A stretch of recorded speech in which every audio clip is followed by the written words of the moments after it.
असलामुअलैकुम दोस्तों, क्या हाल है? ठीक हो दोस्तों। आज की वीडियो ਦੇ ਵਿੱਚ ਤੁਹਾਨੂੰ ਦੱਸਣਾ ਬਈ ਜਿਹੜੀ ਮੰਜੀ ਨੂੰ ਖਾਦ ਦੇਵਣੀ ਹੈ ਜਾਂ ਦਾਨ ਦੀ ਫਸਲ ਨੂੰ ਤੇ ਯੂਰੀਆ ਕਿਸ ਤਰ੍ਹਾਂ ਦੇਵਣੀ ਹੈ और ਉਹਦਾ ਸਹੀ ਵਕਤ ਕਿਹੜਾ ਹੈ और ਕਿਸ ਤਰ੍ਹਾਂ ਉਹ ਜ਼ਿਆਦਾ ਇਸਤੇਮਾਲ ਹੋਸੀ।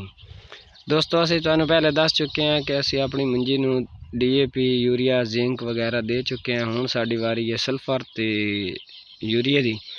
माशाअल्लाह साड़ी तुसी फसल चेक करो, बहुत ही शानदार और काले रंग च ना कि कक्के रंग बल्कि काले रंग दे विच मंजी है। ना तो असी पानी की कमी दी है, उत्ते बदल बने हुए वेखो, बारिश का मौसम है बिल्कुल, लेकिन असी फिर भी पानी ला दिता है। किन्ना जिन्ना क्यारियां दे अंदर पानी नहीं सी उन्हां क्यारियां दे अंदर असी पानी ला दिता है।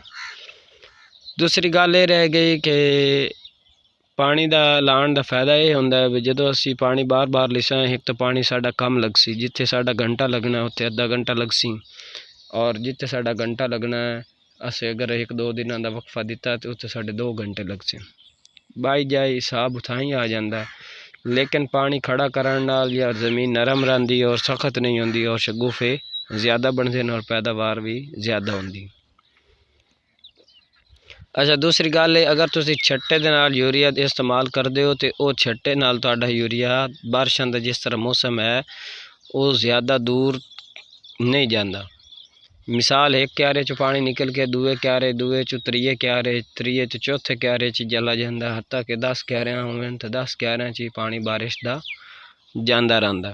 अगर तुसी फ्लड करे सो यूरिया तो वह तुहाडा फ्लड वाला पानी तोड़ तक जनाब वो आखिरी क्यारे चला जासी।